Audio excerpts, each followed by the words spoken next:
세상엔 여러가지 괴담들이 많지만 괴담은 실제로 겪은 이야기와는 완전히 다른 개념으로 보고 있습니다. 오늘 이야기는 한 무속인분의 이야기로 본인을 꽃선녀라고 밝힌 분의 실화 이야기입니다. 이야기 시작합니다. 나는 어릴 적부터 남들과는 다른, 어떻게 보면 조금 유별난 아이였어. 나는 이따금씩 꿈을 꾸곤 했는데 그 특별한 꿈들은 대부분 예지몽이었지. 내가 6살 때였나? 나는 다른 애들이랑은 달리 말을 조금 늦게 뗀 편이라 그 시점에는 말도 많이 더듬거리고 옹알이도 남아있었거든. 그때 한 꿈을 꿨는데 그때 살았던 집에 벽부터 가구까지 빼곡하게 빨간색의 딱지가 다닥다닥 붙어있었고 웬 검은 양복을 입은 남자들이 들어와서 난리를 치는 그런 꿈이었어. 그래서 나는 일어나자마자 아침에 아직 잠에서 덜 계신 부모님을 붙잡고 꿈 얘기를 했는데 아버지가 나를 팍 밀치면서 재수없는 소리 하지 말라고 불같이 화를 내시는 거야. 사실 아버지는 나를 썩 좋아하지 않으셨는데 이유는 내가 위에서 말한 것과 같아. 아버지는 원래 평범한 중소기업의 회사원이었는데 박봉이라서 둘이서 먹고 살기도 팍팍했는데 예정에도 없던 내가 태어나자 그 월급으론 처자식 부양이 불가능하다고 느껴서 고향 친구분과 작은 벤처기업을 내서 사업을 하고 계셨는데 내가 막 저 꿈을 꿨을 때가 회사가 많이 어려웠던 시기였다고 해.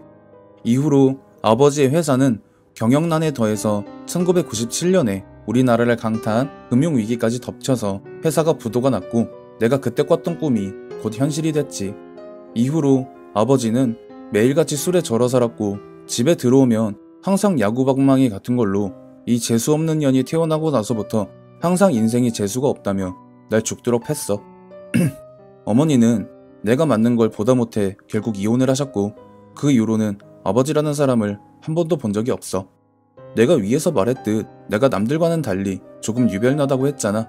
그게 대략 어떤 느낌이냐면 나랑 같이 있는 사람은 어머니를 빼면 전부 재수가 없었다고 해야 되나?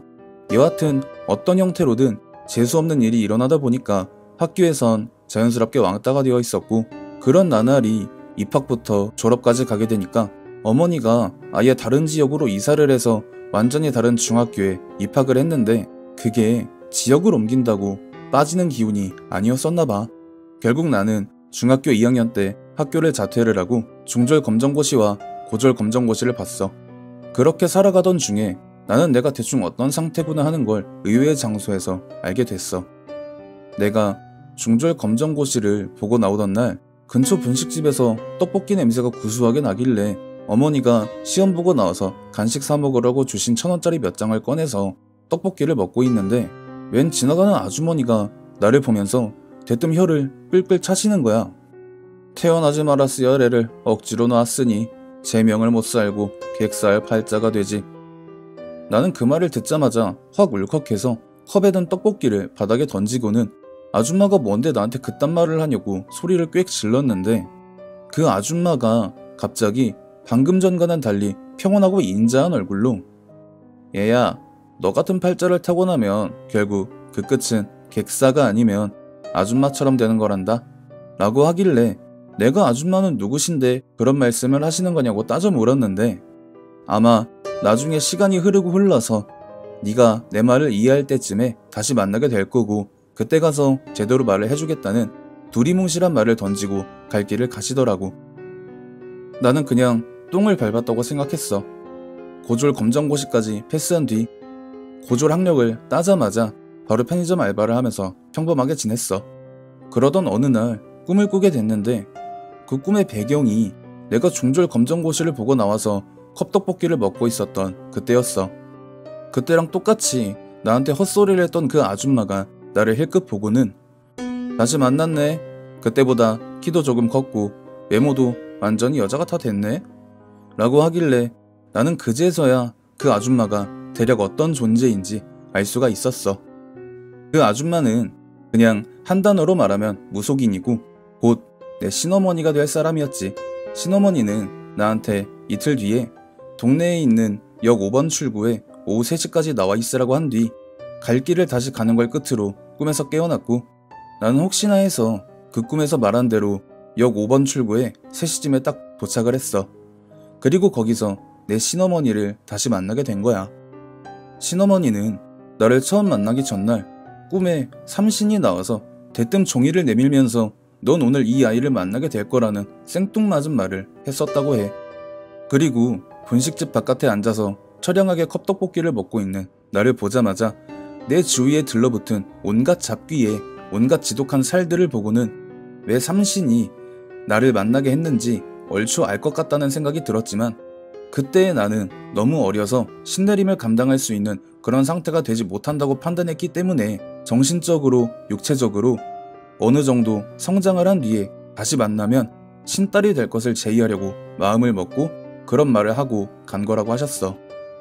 신어머니는 애비는 술꾼의 노름꾼, 한 곳에 정착하지 못하는 도화살을 가지고 태어났고 애미는 전생에 지은 죄가 너무 커서 현생을 지독하게 가난하게 살아야 하는 팔자라 이 둘이 애초에 하나로 합쳐지던 것부터가 성립이 안 됐었는데 운명의 장난질로 둘이 이어져서 당연히도 태어날 일이 없어야 했던 내가 태어난 거라고 하면서 이런 경우는 정해진 명이 없어서 언제 죽게 될지 모르지만 너를 온전하게 할 수 있는 존재를 받아들여야만 하는데 그게 신내림이라는 거야. 끝으로 그저 기구한 운명을 타고났어도 너를 여기까지 키워준 친어머니에게 마지막 인사는 드리러 가야 되지 않겠냐고 하셔서 그 길로 신어머니랑 같이 어머니한테 가서 이야기를 털어놓으니까 어머니는 내 뜻이 가는 대로 하는 게 정답이라고 흔쾌히 허락을 해주셨고 나는 사흘간의 준비를 거쳐 신내림을 받고 무업에 입적하게 됐어. 이후 정식으로 무속인이 된 나는 첫 손님부터 어마무시한 손님을 받게 돼. 이번 이야기는 여기서 마무리하겠습니다. 다음 이야기 역시 제가 읽기 쉽게 편집 과정을 거쳐야 하므로 이틀 정도의 텀을 가지려고 합니다. 시청해주신 모든 분들 감사드리며 구독과 좋아요 알림 설정 부탁드립니다.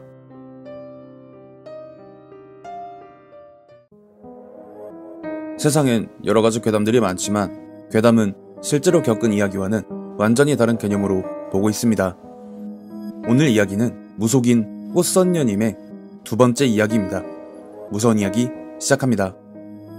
내가 무속업에 처음 입적한 뒤엔 당장 자금이 없었기 때문에 신어머니의 신당에서 일을 하면서 신어머니의 뒤치다거리로 시작을 했어. 그렇게 첫 하루가 지나가고 두 번째 날 신당에 어떤 여자가 들어섰는데 갑자기 엄청나게 역한 그런 피비린내가 진동을 하기 시작하는 거야. 이게 어느 정도냐면 여자들 생리 하혈할 때 나는 냄새랑 비슷한데 그걸 장독에다가 1년 넘게 묵혔다가 열어서 냄새를 맡았다고 해야 될까? 비유를 잘 못해서 미안한데 진짜 그 냄새를 어떻게 표현할 방법이 없어. 여자는 한참을 서성이다가 마중 나간 신어머니를 보더니 그냥 뒤돌아서길래 그냥 가나보다 갈 거면 빨리 좀 나가라고 막 속으로 생각하고 있었는데 신어머니가 그 여자한테 뭐라고 하는 소리가 들리더니 이내 다시 신당 쪽으로 성큼성큼 걸어 들어오더라고. 그러면서 신어머니가 나를 힐끗 쳐다보시길래 그때 딱 눈치를 챘지. 난 부랴부랴 준비를 해서 그 여자를 첫 손님으로 받게 됐는데 진짜 이게 그 피냄새가 신방 안으로 들어오니까 더 역한 거야. 진짜로 빨래집게로 코를 틀어막고 싶은 심정이었달까? 그 여자는 요즘 들어서 온몸이 다 무겁다. 그렇다고 살이 찐 건 아니고 잠도 잘 못 자고 선잠이라도 들면 웬 얼굴을 전혀 모르는 어린애들 넷이 나와서 자기를 무슨 원수를 보는 것 마냥 원망의 눈빛으로 쳐다본다고 해. 그리고 그 꿈을 꾸고 나면 멍한 게 빈혈이 오는 느낌도 든다고 하더라고. 여자가 그 얘기를 하니까 내 눈에 보이기 시작한 거야. 말하자면 굉장히 역하고 징그러워. 온 몸이 갈기갈기 찢겨져서 조각난 태아들인데 형체가 그나마 어느 정도 보존이 된 아이는 둘이고 나머지 둘은 그냥 이게 태아가 맞나 싶을 정도였어. 나는 여자한테 여지껏 낙태를 얼마나 했냐고 직설적으로 물었는데 그 여자가 질겁을 하면서 자기를 뭘로 보는 거냐고 막 화를 내더라. 그러면서 나한테 이 미친년이 뚫린 입이라고 아주 어쩌고 하는데 그냥 가만히 듣고 있다가 갑자기 몸속으로 뭔가 훅 하고 들어오는 느낌이 나더니 네가 복중의 태아를 넷이나 떼먹어서 그 피비린내가 지금 여기 신당부터 신방 안까지 마룻바닥 마당까지 전부 다 진동을 하고 있는데 어디서 거짓말을 늘어놔? 내가 이렇게 온갖 쌍욕을 퍼붓고 있더라고. 나는 아까 전부터 계속 존대를 쓰고 있었는데 갑자기 눈빛이 확 돌변해서는 삿대질을 하면서 쏘아붙이니까 그 여자가 갑자기 털썩 주저앉고는 울면서 털어놓은 이야기는 대략 이랬어. 자기가 14살 때 어머니가 재혼을 하셨는데 그 재혼을 한 새아빠가 자기를 딸이 아닌 여자로 보기 시작했고 어머니가 안 계실 때마다 몹쓸 짓을 수백 번을 해서 6년 동안 총 4번의 임신을 했었대. 그리고 임신을 해서 배가 조금씩 불러올 때쯤이면 그 새아빠라는 놈이 산부인과를 데려가서 낙태를 시킨 거라고 해. 난 그 이야기를 듣고 나서 3분 정도 멍 때리면서 혹시나 그게 거짓일 가능성이 있었기 때문에 내가 모시고 있던 장군님의 눈을 빌었는데 다행히도 거짓이 아닌 순도 100%의 진실이더라고. 나는 그 여자한테 그 4명의 조각난 태아가 지금 당신의 온몸에 덕지덕지 붙어있어서 몸이 무거울 수밖에 없는 거라고 말을 했고 그 여자는 그럼 방법이 있겠냐 하길래 나는 뭐 방법이래봐야 굿 한번 하는 게 제일 간단하고 빠르게 해결이 가능하다고 했지. 그렇게 일주일 뒤 준비를 끝낸 나는 신당 앞에서 굿을 시작했어. 그런데 굿을 시작하자마자 웬 중년의 인상도 퍽 더러운 아저씨 영가가 그 여자의 뒷목을 짓누르면서 그 귀에 대고 뭐라고 막 중얼거리는데 넌 내 거야. 절대 못 놔줘. 를 반복하고 있는 거였어. 나는 굿을 잠시 중단하고 그 여자한테 혹시 그 새아빠라는 사람 죽었냐고 물어봤는데 그 여자는 전혀 모른다는 눈치를 보여서 나는 당장 어머니라는 사람한테 전화해보라고 지금 그놈의 영가가 당신 옆에 찰싹 달라붙어 있다 라고 말을 하니까 급하게 전화기를 꺼내서 어머니에게 전화를 한 그 여자는 상당히 충격을 받은 얼굴을 보였어. 그 새아빠라는 사람은 굿을 하던 날 아침에 출근을 하다가 교통사고를 당해서 그 자리에서 직사를 했다고 해. 그렇게 죽은 사람이 죽자마자 자기가 살면서 가장 큰 미련을 가진 누군가에게 달려온 거고 그게 그 여자라는 이야기가 되니까 정말 소름이 안 돋을래야 안 돋을 수가 없는 거야. 그 새아빠라는 사람은 자기의 의붓딸을 단순 성욕의 대상이 아닌 정말 사랑을 하고 있었다는 얘기였는데 너무 어이없고 황당할 수밖에 없었지. 더러운 걸 떠나서 너무 징그럽더라고 그 남자가. 아무리 갓 신내림을 받아서 신발이 죽여졌던 때였다곤 하지만 신발을 떠나서 내 정신 상태로는 도저히 굿판을 감당할 수가 없겠더라고. 그래서 신어머니에게 급하게 SOS를 쳤고 내가 모시던 장군님과 신어머니가 모시던 신이 쇼부를 쳐서 그 굿판을 신어머니가 이어받게 됐어. 신어머니는 갑자기 웬 쌀이 빗자루 하나를 가지고 와서 그 여자를 복날 개잡듯 패기 시작했는데 남들이 보면 저 여자가 미쳤나 하겠지만 그 행동은 그 여자의 몸에 들러붙은 태아 영가들과 그 언급하기도 싫은 더러운 놈을 떼어내기 위한 일종의 의식이었던 셈이지. 한참을 쌀이비로 여자를 두들겨 패던 신어머니는 이제 다 됐다 라는 말을 하면서 라이터를 꺼내서 쌀이비를 그대로 불태웠는데 그 쌀이비가 불타면서 태아, 그러니까 아기들이 우는 소리에 한 중년 남자의 고통스러운 비명소리가 들렸어. 그 쌀이비는 한참을 타올랐고 그 우는 소리와 비명소리는 한참을 지속되다가 쌀이비가 다 타버리고 나서야 그대로 멈췄지. 신어머니는 그 애미라는 년도 지 딸이 몹쓸 짓을 당하는 걸 알고 있었으면서도 딸이 제발 따로 나가서 살자고 애원해도 모르는 척을 한 인면수심의 쓰레기라고, 당장 그 애미라는 년하고 연을 끊고 다신 만나지도 말라고, 어떻게 전생에 그렇게 처절할 정도의 악연으로 점철된 이들이 다음 생에 부모와 자식으로 만날 수가 있나 하면서 혀를 내두르셨어. 그 말을 들은 여자는 거의 반쯤 넋이 나가서 헉헉거리면서 숨을 몰아쉬고 있었고 굿 자체는 솔직히 금방 끝났어. 1시간 정도밖에 안 걸린 것 같아. 신어머니는 지독하고도 또 지독한 악연에 둘러싸여 살아왔는데도 용케 미치지 않고 정상적으로 살아온 게 대단하다면서 여자를 위로하셨어. 신어머니는 여자한테 그냥 1,000원만 내고 가라고 하셨는데 그런 굿판에서 굳이 폭리 같은 걸 취하고 싶지 않았다고, 너무 안쓰럽고 불쌍해서 몇 번이나 눈물이 날 뻔했던 걸 간신히 참았다고 해. 아예 대가를 안 받을 순 없으니 누구나 지갑에 흔하게 들고 다닐 만한 돈, 단돈 1,000원만 받으신 것도 그런 이유 때문이기도 했다고 하셨어. 그렇게 내 첫 손님에 대한 이야기는 끝이야. 이후로 두 번째부터 100번이 넘게 손님을 받았지만 첫 번째 손님같이 너무나도 강한 임팩트를 가진 손님은 본 적이 없었는데 딱 201번째 손님을 받았을 때 난 직감적으로 알 수가 있었어. 지독한 무당귀가 얽힌 사람이라는 걸.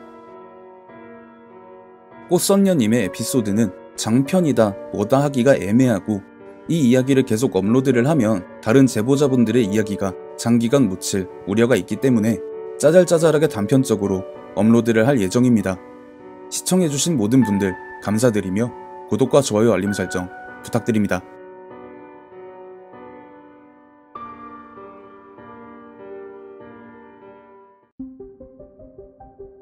세상엔 여러가지 괴담들이 많지만 괴담은 실제로 겪은 이야기와는 완전히 다른 개념으로 보고 있습니다.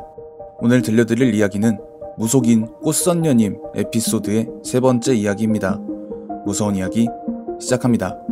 뱀술은 그냥 먹지 마세요.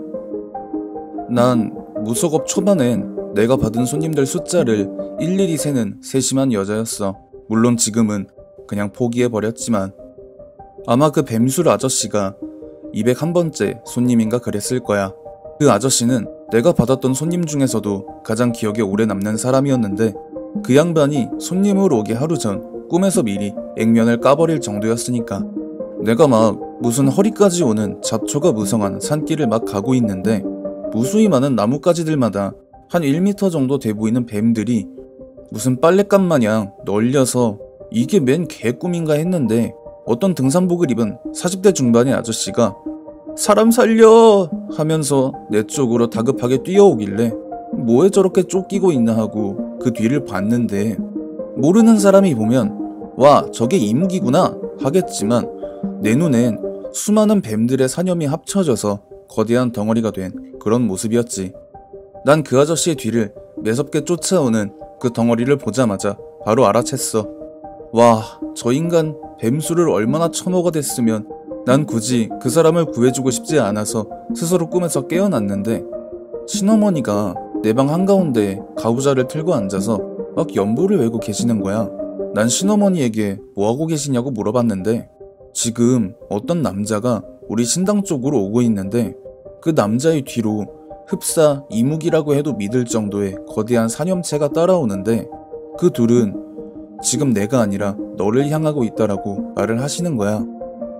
즉 내가 꿈에서 본 남자와 뱀의 사념체는 곧 다가올 무언가를 암시하는 그런 예지몽이었던 셈이지. 난 바로 몸을 단정히 하고 우복을 갖춰 입은 채 그 아저씨를 맞이했어. 그 아저씨는 온몸에 크기를 막론한 온갖 뱀들을 덕지덕지 붙인 상태였고 눈이 퀭한 게 무슨 마약을 한 사람 마냥 생기가 없어 보이더라고. 난 그 아저씨를 보면서 한숨을 쉴 수밖에 없었어. 아니 아무리 몸에 좋다고 해도 작작 먹어야지 몸이 그 지경이 될 때까지 먹고 또 먹으니까 그 사달이 안 나고 배겨요? 라고 따갑게 질타를 했는데 그 아저씨가 대뜸 바닥에 얼굴을 받고 대성통곡을 하는 거야. 사연을 듣자 하니 그 아저씨는 원래 태어날 적부터 몸이 아주 많이 약했대. 다행히 부모님은 돈이 많은 한마디로 금수저라 어릴 때부터 온갖 비싼 약재를 달고 살았고 그 덕에 남들 사는 만큼은 할 수가 있었는데 어느 날 아버지가 뱀이 막 살아서 꿈틀거리는 담금주 통을 가지고 와서는 이게 특효약이라면서 아직 성인이 채 되지 않았던 그 아저씨에게 그걸 강제로 먹이기 시작했는데 이상하게 그때부터 몸이 점점 좋아져서 한 손으로 탁자를 들어 올릴 수 있을 정도로 건장한 몸이 되기 시작했다는 거야. 물론 뱀술 자체가 무슨 효험이 있다거나 그런 건 절대 아니야. 우리나라 산속에 사는 뱀들은 대반이 업을 쌓아서 수련을 하는 식물 같은 존재들이 많은데 그런 뱀들을 산채로 잡아다가 술을 담갔으니 그 뱀들이 가진 설력들을 그대로 흡수하게 되는데 허약한 사람들이 그걸 먹으면 몸이 건강해지는 건 당연한 거야. 하지만 어쩌면 수백 년을 수양하면서 설력을 쌓은 그들이 산채로 술독에 담겨져서 허무하게 죽었으니 그 설력은 곧 변질되어 악한 힘으로 바뀌게 되고 그렇게 품은 원한은 자신을 술독에 담근 이에게도 가지만 자신의 살점과 영혼을 취한 그 본격적인 대상자에게 더 많이 가게 되는 것도 당연한 이치야. 그 아저씨는 그렇게 처음 뱀술을 접한 이후로 몸이 너무 건강해지니까 뱀술에 완전히 빠지게 됐고 돈이 되는 대로 더욱더 비싸고 효험이 좋다는 그런 뱀술만 찾아다니면서 20년이 넘게 먹어대기 시작한 거지. 그러다가 얼마 전부터 다시 몸이 급격하게 안 좋아지더니 길 가다가 갑자기 피를 토하거나 일하는데 코피가 쏟아져서 금방 먹겠지 하고 휴지로 틀어 막아도 휴지를 비집고 피가 수도꼭지를 튼 것 마냥 콸콸 쏟아지더라는 거야. 거기에 요즘엔 잠만 자면 웬 거대한 구렁이 수천 마리에게 둘러싸여서 온 몸이 갈기갈기 찢겨나가는 꿈을 매일 꾸게 되니까 완전히 폐인이 되어버렸는데, 어제도 그렇게 잠을 자다가 역시나 뱀들에게 무한히 쫓기고 있는 와중에 숲속에서 갑자기 웬 젊은 여자 하나가 보여서 그쪽으로 달려가니까 쫓아오던 구렁이들의 속도가 눈에 띄게 늦춰지더라는 거야. 잠에서 깬 아저씨는 도대체 꿈속의 여자는 누굴까 하고 있었는데, 직장 동료가 요즘 자네 몸이 너무 안 좋아 보이는데 내가 볼 땐 병원보단 이쪽으로 찾아가는 게 좋을 것 같다면서 명함을 하나 쥐어줬는데 그게 신어머니의 명함이었던 거야. 나는 솔직히 그 아저씨를 구제해주고 싶은 마음이 눈꽃만큼도 없었어.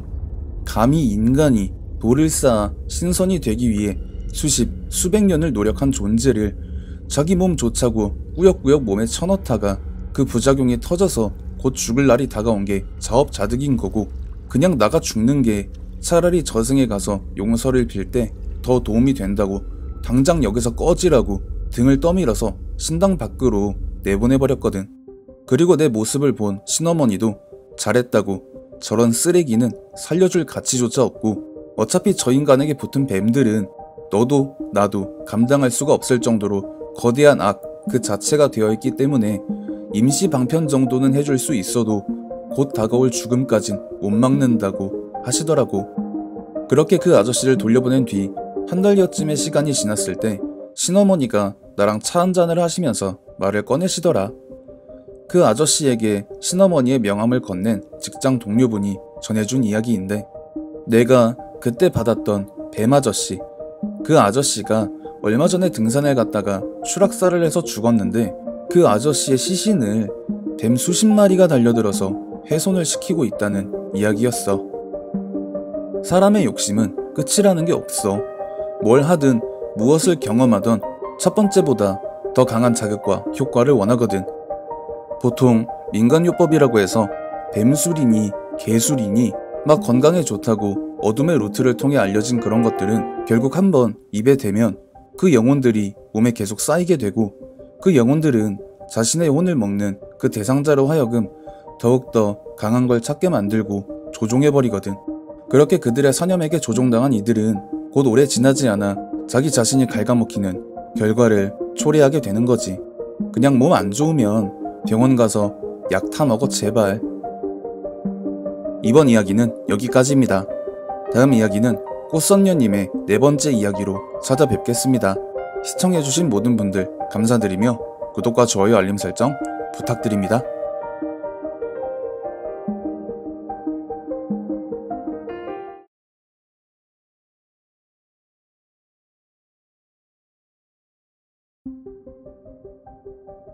세상엔 여러가지 괴담들이 많지만 괴담은 실제로 겪은 이야기와는 완전히 다른 개념으로 보고 있습니다. 오늘 이야기는 저번에 예고한 대로 꽃선녀님의 4번째 이야기입니다. 무서운 이야기 시작합니다. 귀접. 그 남자는 어떤 예고도 낌새도 없이 내 신방을 찾아왔어.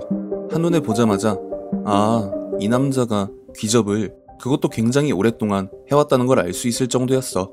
본인 말로는 귀접을 할 때마다 엄청난 황홀경이 자신을 가득 뒤덮어서 깨어나고 싶지 않다가도 막상 귀접에서 깨어나서 일상생활을 하려니 힘들고 아프다는 거였지. 원래 귀접이라는 게 그래. 어떤 한 사람이 성적인 행위를 깊게 갈망할 때 그걸 비집고 들어와서 해당 사람이 원하는 대상의 모습으로 변해서 성적인 욕망을 채워주는 대신 생체 에너지를 한 번에 왕창 뽑아가는 그런 불공정 거래 같은 시스템이야. 뭐라고 표현이라도 해보라고 해도 뭐라고 표현할 말이 없다고 할 정도고, 그 쾌락에 한번 빠지면 나중엔 원하지 않아도 계속 찾아와서 관계를 가지게 돼. 그 남자는 귀접을 할 때마다 너무 좋긴 한데 이제는 그만하고 싶다고 했고, 원래는 90kg에 달할 정도의 거구였는데 귀접 2달 만에 60kg 초반대로 내려올 정도로 너무 힘들다, 제발 살려달라 구걸하다시피 하는데 솔직히 내가 해줄 수 있는 거라곤 부적 몇 개 써주는 거 외엔 할 수 있는 게 없었어. 나는 부적을 써주면서 정말 그만하고 싶으면 색정기가 밤에 찾아와도 무조건 거부 의사를 밝히라고 하고 돌려보냈지. 그러다가 한 4회 정도 지났을 때였나? 한창 구름대같이 손님이 미어 터지다가 브레이크 타임이 왔을 때 너무 피곤해서 벽에 기대서 잠깐 선잠에 들었는데 그때 그 귀접남이 침대에 누워서 색정기에게 일방적으로 당하고 있는 그런 모습이 보이는 거야. 귀접남은 온 몸을 비틀고 벗어나려고 발버둥을 치는데 그 색정기가 자신의 머리카락을 길게 늘어뜨려서 귀접남의 사지를 강박해놓고 즐기기 시작하길래 저 남자 죽겠다 싶어서 냅다 침대로 뛰어간 나는 때마침 손에 들린 방울을 가지고 색정기 머리끄댕이를 잡고 그대로 바닥에 내려 찍고는 침대에 누워서 영문도 모른 채 나를 휘둥그레 쳐다보고 있는 그 남자한테 뭘 그렇게 멀뚱멀뚱 쳐다만 보고 있냐고 당장 잠 깨서 내 신방으로 냅다 뛰어오라고. 그렇게 한 10초 정도 있다가 나도 꿈에서 깨어났어. 나는 곧장 무복을 입고 신어머니에게 가서 자초지종을 설명드렸어. 그 말인즉 급조라도 해서 굿판을 벌이지 않으면 그 남자는 오늘 밤 죽을 거라는 말이 되는 거였어. 그렇게 한창 실랑이를 벌이던 중에 그 귀접남이 헥헥거리면서 신당 안으로 뛰어 들어오더라. 그리고 귀접남의 어깨 위에 그 색정기가 올라타서 나를 죽일 듯이 노려보고 있었어. 그런데 보통 색정기도 이 정도 굿판이 벌려져 있으면 학을 떼고 도망치는 게 보통이거든? 걔는 진짜 어떻게 안 떨어지려고 바락에 바락을 하면서 나한테 고래고래 소리를 치는데 그쯤 되면 얘가 뭐 좀 믿는 구석이 있나 하겠지만 그것도 아니었어. 그냥 잡기 중에 상잡기야. 장군님 필요 없이 그냥 내가 방울로 뺨때기만 후려쳐도 떨어져 나갈 그런 수준인데 이상하게 장군님이 머리끄댕이를 잡고 바닥에 내려쳐도 이내 다시 귀접남한테 가서 찰싹 달라붙는 거야. 그리고 그걸 보는 나와 신어머니는 빵하고 터져서 미친 사람들처럼 웃을 수밖에 없었어. 솔직히 그 귀접남을 처음 봤을 때 느낀 게 보통 남자와는 차원이 다른 양기를 가진 게 보였거든. 보통 남자가 레스비라면 그 귀접남은 TOP 중에 탑 티어야. 아마 색종기도 그걸 아니까 귀접남의 양기를 다 빨아먹기 전엔 죽었다 깨어나도 못 떨어진다고 그 난리를 치고 있는 것처럼 보였던 거지.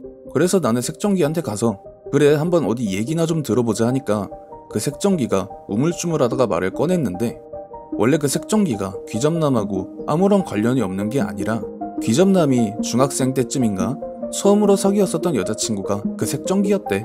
사귀고 나서 처음으로 관계를 가진 뒤에 말 그대로 성에 눈을 떠버린 색종기는 귀접남한테 하루가 멀다고 관계를 요구해왔고 여기에 지쳐서 귀접남이 이별을 요구한 거래.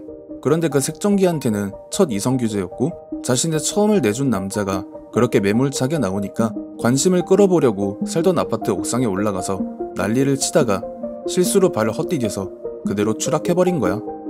귀접남도 그 사건 이후로 여자한테 학을 떼고 30이 넘도록 여자 손도 안 잡고 살다가 어느 날 극심한 외로움과 이성과의 육체적 관계에 대한 극도의 갈등을 느끼기 시작했고 자신의 첫 이성교제 상대이자 첫 관계를 가졌던 죽은 전 여자친구 즉 색정기를 떠올린 걸 귀접남의 주변을 계속 맴돌던 그 색정기가 그걸 읽고 그대로 귀접남에게 달려들었던 거야.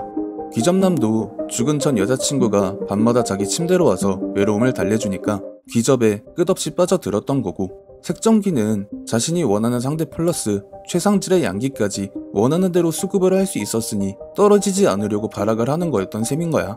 나는 귀접남을 한심한 눈초리로 쳐다봤고 귀접남은 그런 내 눈을 은근슬쩍 회피하는데 그것도 그거 나름대로 웃기더라고.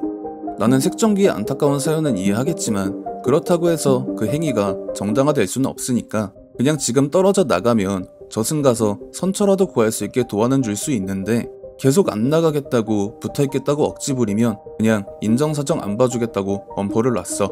보통 이렇게 하면 알겠다고 그냥 가겠다고 하는 것도 일반적인데 얘는 나는 절대 영원히 떨어지지 않는다고 아주 결연에 찬 얼굴로 말을 하니까 나는 그래 뭐 알겠다고 어디 한번 활활 타는 지옥불로 들어가보자 하면서 바로 굿을 시작했어. 내가 좀 전에 썼지만 그 색정기는 어디 믿을만한 힘도 백도 없어서 내가 본격적으로 굿을 시작하니까 막 악다구니를 쓰다가 결국에는 내가 잘못했으니까 한 번만 봐달라고 사정을 해왔어. 하지만 나는 이미 한 번의 기회를 줬고 걔는 그걸 걷어찼잖아. 그래서 난 그냥 굿을 그대로 진행했어. 그리고 색정기는 그대로 지옥행 특급 열차를 타고 말았지. 굿이 끝난 뒤에 나는 귀접남에게 가서 그냥 정상적으로 이성교제도 하고 그렇게 살라고. 안 그러면 언젠가 또 저런 색종기가 달라붙을 거고 그때 또 와서 구해달라고 하면 경찰 불러서 쫓아낼 거니까 그렇게 알라고 단단히 경고를 박는 걸로 이번 이야기는 끝이야. 무속인 꽃선녀님의 이야기 4번째 이야기까지 끝이 났습니다. 다음 편부터는 다른 구독자분의 제보 사연으로 찾아오겠습니다. 시청해주신 모든 분들 감사드리며 구독과 좋아요 알림 설정 부탁드립니다.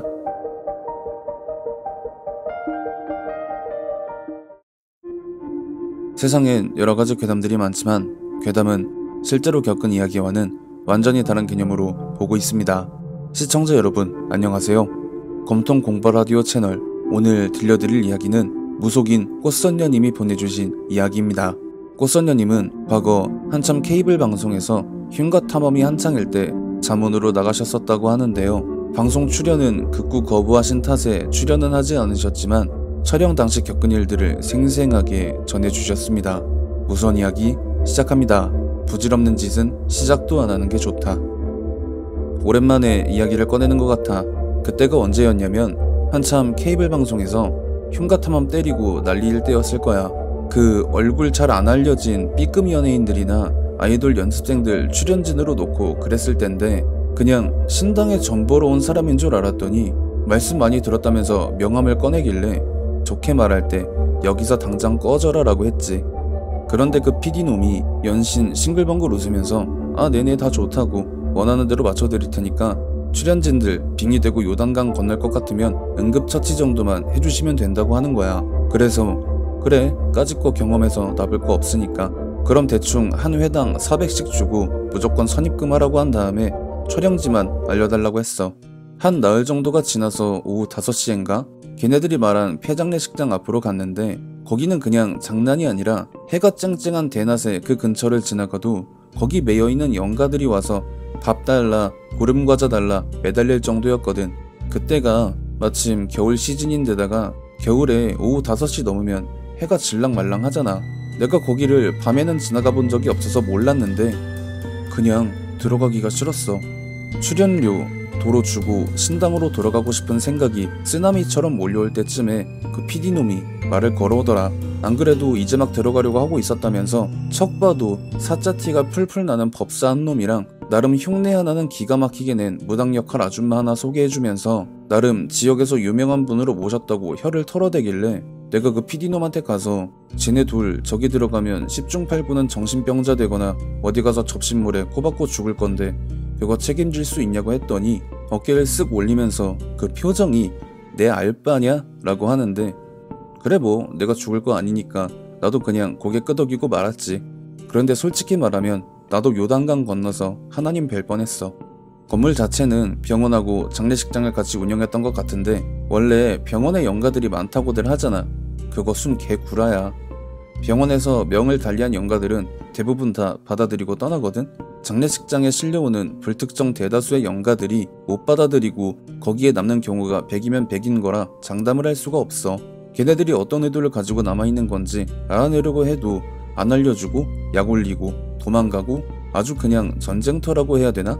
문제는 그 섭외됐다는 사짜 법사랑 가짜 아줌마인데 법사는 그냥 사짜, 아줌마는 그냥 가짜라고 할게. 이 둘이 쓸데없이 바람을 잡기 시작하는데 원래 영가들은 해가 져야 비로소 모습을 드러낸다고 연신 방울을 흔들고 어딘가에 두 손을 가지런히 모으면서 염주 만지고 앉아있고 또 그런 걸 보면서 무속세계에 대해 쥐뿔도 모르는 B급들이 맞장구 쳐주고 앉아있고 나는 그냥 카메라 잠시 끄라고 한 다음 해가 완전히 떨어지고 들어가면 여기 있는 출연진, 촬영팀 전부 다 죽을 가능성이 높으니까 그나마 안전한 지금 들어가서 후딱 촬영하고 편집본 늘려서 분량 맞추라고 이게 내가 당신네들한테 해줄 수 있는 자문이라고 했는데 가짜가 나한테 어디서 잡신이나 모시는 주제에 함부로 떠드냐고 고함을 치길래 그럼 해 떨어지고 나서 당신 혼자 카메라 들고 들어가 보라고. 그렇게 영험한 장군님 모시고 있으면 저기 있는 영가들이 당신한테 접근 자체를 못할 텐데 선발조로 먼저 가보라고 했어. 그러니까 바로 식은땀 삐질삐질 흘리면서 같이 온 사람들도 있는데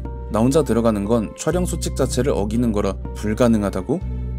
진짜 어이가 없어서 너무 웃겨서 말도 안 나오는데, 그럼 사짜랑 같이 가라고 했더니 이번엔 사짜도 어떻게든 안 들어가려고 손짓발짓 하고 앉아있고 말이야. 나는 촬영팀하고 출연진들 열심히 선동해서 결국 그 둘을 먼저 들여보기로 결정하게 만들었어. 한 7시가 넘어서였나? 가짜하고 사짜가 카메라맨 하나 달고 장례식장으로 내려갔는데 20분, 30분이 지나도 안 오는 거야. 심지어 촬영팀이 무전기를 쳐도 답신이 없었어. 그래서 PD놈이 세 분 열심히 촬영하시나 보다 하고 출연진들이랑 나랑 다 같이 해서 내려가 보재. 나는 뭐 그러자고 알겠다고 하고 나서 오색천 꺼내서 내 몸에다만 걸치고 딸랑이하고 과도 꺼내고 카메라 뒤에 멀쩡히 떨어져서 장례식장으로 내려가는데, 혹시 그런 느낌 알아? 나도 무속인 일 하면서 그때 처음 느껴본 건데, 몸에 폭포수? 엄청나게 무거운 게 쿵 하고 떨어지는 거, 동시에 심장이 철렁하는데 뒤에서 장군님이 여긴 안 될 것 같다고 빨리 나가라고 하시는 거야. 나는 일단 들어간 사람들만 건져서 빨리 나올 테니까 잠깐만 도와달라고 말씀드린 다음에 다시 앞을 봤는데, 그 가짜하고 사짜가 장례식장 한복판에서 흐느적 하는 움직임으로 으어 이 말만을 반복하면서 뱅글뱅글 돌고 있고, 출연진들 중에 유독 연기가 강한 애가 있었는데 아이돌 연습생이었나? 그 여자애가 갑자기 눈을 까 뒤집더니 얘네 되게 재밌다 하는데, 보통 그 상황이면 뭐가 잘못됐구나 하고 어떻게든 그 자리에 벗어나려고 해야 하잖아. 출연진들이며 촬영팀이며 다 같이 바닥에 엎드려서 구토를 하기 시작하면서 한마디로 지옥도가 펼쳐졌고, 장군님이 뒤에서 고개를 저으시면서 이래서 들어가지 말랬잖냐 하시고, 일단 내 느낌엔 가짜하고 사짜한테 붙은 것들이 대략 중간 보스 정도? 그리고 연습생 애한테 붙은 게 대충 행동대장급? 그럼 최종 보스는 어디 있었느냐고. 그냥 유독 다른 재단들에 비해 깨끗한 재단 하나가 있었는데, 그 재단에 가부좌를 틀고 앉아있는 옛날 무당옷을 입은 웬 젊은 여자가 풍기는 느낌 자체가 그냥 무당옷을 입고 명을 달리한 그런 게 아니라 살아있을 때 진짜 한 끝발 했겠구나 싶을 정도로 강한 연기가 느껴졌어. 그런데 그게 갑자기 재단에서 내려오더니 나를 툭 하고 째려보는데, 그 전까지만 해도 계속 대화를 나누던 장군님 목소리가 툭 하고 끊긴 것처럼 안 들려. 그리고 그게 나한테 조금씩 천천히 다가오더니 너 지금 안 나가면 죽어. 이 한마디를 하는데 그 순간에 장군님이 내 뒤통수를 팍 하고 치면서 일단 너라도 나가라고, 가서 네 시어머니를 데려오든 뭘 하던 하라고. 난 그렇게 무속업에 발을 들인 이후로 처음 도망이라는 걸 치게 됐어. 무속인 꽃선녀님의 이야기 무서우셨나요? 본편이 생각보다 너무 길어서 2편으로 나눠서 업로드를 해야 할 것 같습니다. 제 맥북 사양으론 도저히 감당이 안 되는 길이라서 어쩔 도리가 없을 것 같아요. 시청해주신 모든 분들 감사드리며 구독과 좋아요 알림 설정 부탁드립니다.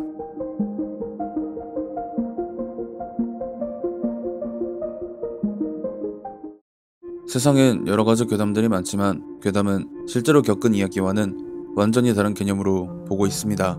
시청자 여러분 안녕하세요. 검통 공포라디오 채널, 오늘 들려드릴 이야기는 무속인 꽃선녀님의 이야기, 폐장례식장 2번째 이야기입니다. 무서운 이야기 시작합니다. 부질없는 짓의 결말. 나는 사실상 촬영팀과 출연진들을 그대로 방치한 채 도망간 셈이었어. 솔직히 그날 일을 조금 후회하긴 하는데, 만약 내가 그 자리에 계속 버티고 있었다면 아마 그 사람들하고 같은 꼴을 당했을 공산이 컸을 거라고 생각해. 나는 곧장 신어머니보다는 근방에 있는 아는 찐 법사님에게 전화를 걸었어. 상황 설명을 해주니까 위치는 알고 있어서 금방 가긴 할 건데 당신이 못했는데 나라고 가능할 거라는 보장은 없으니까 빨리 당신 신어머니 모시고 오라고 하더라. 그 길로 신당으로 간 나는 신어머니한테 상황을 설명한 뒤 바로 등짝 스매싱을 신나게 얻어맞았어. 아유 이 화상아. 신어머니는 급하게 굿을 하기 위한 도구들을 준비하셨고 차를 급하게 몰아서 폐장례식장 앞에 도착을 했어. 차에서 내린 신어머니는 식은땀을 흘리시면서 도대체 뭘 건드린 거냐고 노성을 지르셨는데, 그때만큼 살면서 신어머니가 그렇게 무서웠던 적이 있었던 건가 싶었어. 얼굴에 핏발이 잔뜩 올라와서는 보통 무당기가 아니라서 본인도 감당이 될까 싶다는 거야.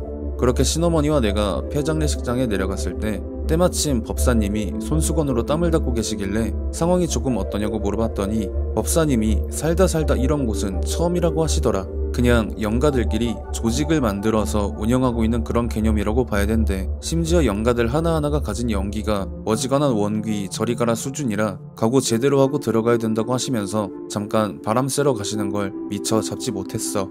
상황은 내가 도망쳤던 당시랑 별반 달라진 게 없다기보단 더 심각해져 있었다고 해야 할까?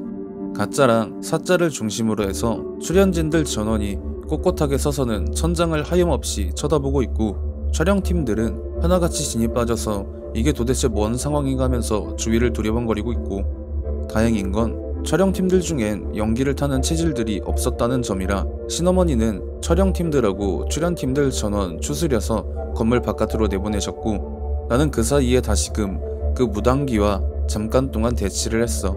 무당귀는 처음 봤을 때처럼 그 재단 위에 가부좌를 틀고 앉아서 나를 노려보기만 할 뿐 아무런 행동도 말도 없었는데, 그러다가 바깥 정리가 끝난 신어머니가 법사님이랑 같이 들어오셔서는 너는 여기 있어봐야 도움될 건덕지도 없으니 나가서 기다리라길래, 아까 전에도 그렇고 방금 전에도 그렇고 내가 이겨먹을 상대가 아니란 건 진작에 알고 있었던 나는 그 말을 듣자마자 쏜살같이 바깥으로 나왔어. 바깥으로 나온 나는 곳곳에 널브러진 출연팀에 들러붙은 영가들 넋 달래주고 촬영팀들 상태 봐주고 있는데, 그 PD놈이 이번 촬영은 완전히 공찼다면서 구름과자를 뻑뻑 피워대길래 나를 자문으로 데려왔으면 자문해주는 사람 말을 들어야지 그깟 촬영이 뭐라고 이 엄한 사람들 다 이꼬라지로 만들어놓고 뭐? 촬영이 공찼다고 바로 멱살 잡고 샤우팅을 갈겨버렸어. 정말 인생 살면서 상종도 말아야 할 부류가 바로 그런 부류들이야. 타인이 죽던 말던 상관없이 자기 전공을 세우는데 급급한 그런 족속. 진짜 저승사자는 이런 놈 안 데려가나? 그렇게 어느 정도 바깥이 정리되고 나서 한 10분쯤 지났나 신어머니가 법사님이랑 같이 올라오면서 이제 다 끝났다고 하시대. 그 말에 PD놈 얼굴에 화색이 돌았는데 그것도 잠깐이었어. 신어머니는 PD놈 얼굴에 막걸리 사발을 그대로 부어버리시고는 너 같은 놈들 때문에 멀쩡히 잘 쉬고 있는 영가들 피해본 거 아니냐고, 앞으로 어디 가서 편하게 발 뻗고 살 생각하지 말라고, 오늘 내가 고생한 거 다 당신 앞으로 달아뒀으니까 앞으로 사는 동안 우여곡절이 꽤나 많을 거라고 아주 고래고래 소리를 지르시는데 PD놈 안색이 시퍼렇게 질렸더라. 신어머니는 나한테 이런 놈 챙겨줄 필요도 없으니까 이만 가자고 하셔서 냉큼 따라 나섰는데, 신당으로 들어오고 나서 신어머니가 해주신 말은 이랬어. 처음 그 무당귀를 마주하는데 당신도 살면서 처음 겪는 연기였대. 도대체 살아서 어떤 신을 모셨길래 사람을 해한 적도 없는 깨끗한 연기를 가진 무당귀의 연기가 이 모양인가 할 정도로 말이야. 무당귀는 저놈들이 우리들이 쉴 공간을 헤집고 시끄럽게 하니까 대충 체벌 정도만 준 거지 죽을 만큼 괴롭히진 않았으니까 걱정하지 말라고 했대. 솔찬히 열받은 상황인데 저놈들 꼬라지 보니 제사상 차려주긴 글러먹었고, 너라도 쟤네들 대신 나한테 제사상 차려주고 성의 보이면 이쯤에서 끝내겠다고 했대. 신어머니도 솔직히 기싸움으로 나가면 밀릴 공산이 너무 커 보여서 무당귀가 해달라는 대로 다 해주셨대. 애초에 그 장례식장으로 가기 전에 간단한 제사 음식 차려서 가져가셨으니까.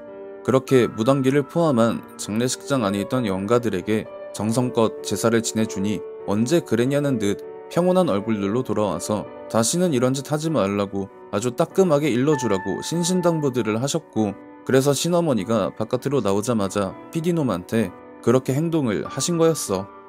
그래서 그 장례식장은 어떻게 됐냐면, 그 방송국 놈들이 어느 정도 업계에 소문을 낸 건지 한동안 흉가 탐험한다고 외지인들이 시끄럽게 하고 그랬는데 어찌됐던 사유지였거든. 결국 땅 주인이 말 많은 병원 건물 밀어버렸고, 한 3년 정도 지났을 때 그 자리에 2층짜리 카페형 베이커리가 들어서서 현재까지 영업을 하고 있어.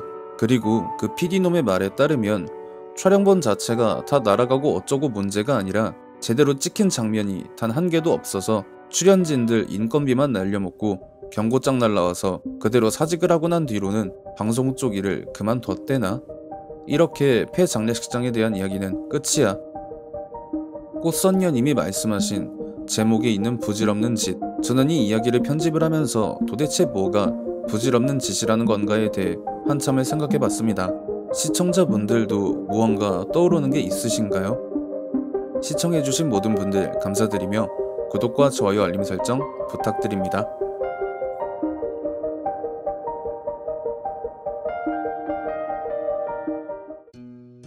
세상엔 여러가지 괴담들이 많지만 괴담은 실제로 겪은 이야기와는 완전히 다른 개념으로 보고 있습니다. 검통 공포 라디오 채널 오늘 들려드릴 이야기는 무속인 꽃선녀님 이야기의 최종장으로 꽃선녀님이 한 남자의 의뢰에 얽혀진 연예인 하하님이 방송에서 밝히기도 했던 보강동의 흉가와 관련된 일이라고 합니다.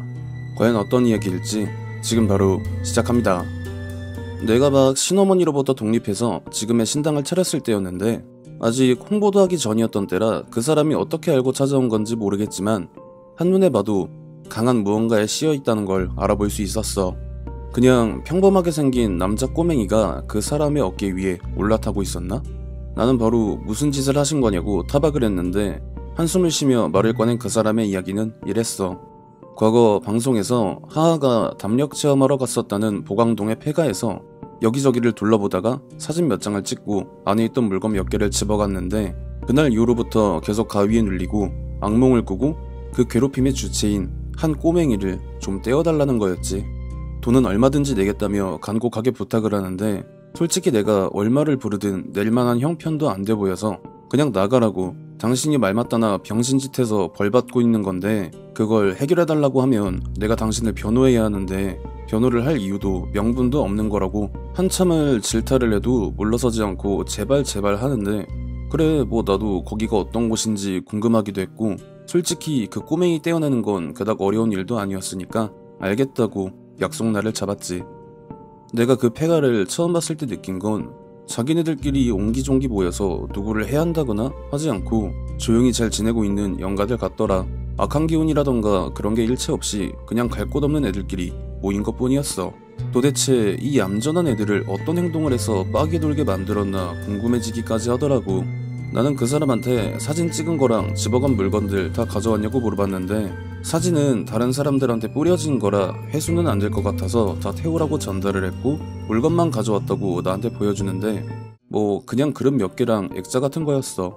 일단 그 사람 목덜미를 잡은 채로 그 폐가 안으로 들어갔는데 어라? 분명 밖에서 느낀 거랑 아예 다른 거야. 설마 이게 다 얘네들이 파놓은 함정 같은 건가? 라는 판단이 서는 그 순간 어디서 날아온 건지는 모르겠는데 여하튼 날카로운 유리 조각이 내 뺨을 스치고 지나가는데 이건 확실한 경고의 메시지였을 거야. 나는 그 사람한테 가져간 물건 다 내려놓고 지금 이 자리에서 절 100번 하라고, 진심을 다해서 죄송한 마음을 가지고 100번을 해야 된다고 하니까 정말 하기 싫다는 표정을 짓는데 아 그럼 돈 그냥 돌려줄 테니까 평생 얘네들한테 시달리던가 내 알 바 아니라고 하고 돌아섰거든. 그렇게 마지못해 절을 하기 시작한 그 남자를 보면서 나는 준비해온 차례상을 펴놓고 굿을 하기 시작했는데 이게 어떤 느낌이라고 설명을 하라고 하면 대략 허리가 접힐 것 같은 그런 느낌이었다고나 할까? 순간 내 온몸이 엄청나게 무거운 무언가에 짓눌리는 느낌이 들면서 폐가 안에서 웬 시커먼 영가 하나가 슬그머니 나오는데 이거 안 되겠다. 나는 절을 하고 있는 그 남자를 이렇게 세운 다음에 차례상이고 뭐고 다 내팽개쳐놓고 밖으로 허겁지겁 나올 수밖에 없었어. 내가 모시는 장군님도 보통분이 아니신데 장군님이 하는 말씀이 여기는 네 신모가 와도 안 될 것 같다고. 저 남자한테 붙은 꼬맹이는 여기 있는 귀신들 중에 가장 아랫등급밖에 안 되고 방금 전에 그놈은 더 이상 귀신이네 뭐네 할 수 있는 그런 수준이 아니라 거의 악신으로 봐도 무방할 정도로 강력한 귀신이라고 하시는 거야. 그럼 이제 어떻게 해야 하냐고, 저 사람 그대로 죽게 놔둘 수밖에 없는 거냐고 했는데 어차피 물건은 도로 갖다 놨으니까 저 사람한테 붙은 꼬맹이는 시간이 지나면 떨어질 거라고. 원래 저게 악신까지는 아니었는데 너무 많은 사람들이 하루가 멀다고 찾아와서 행패 부리고 어지럽히고 하니까 완전히 그 본성이 뒤틀려서 악 그 자체가 돼버린 거래. 다행인 건 저 사람이 악신을 건드리거나 하지 않았고 그냥 조용하게 있다가 간 게 그나마 다행인 거라고 빨리 여기서 벗어나는 게 좋겠다고 하시길래 그대로 따랐어.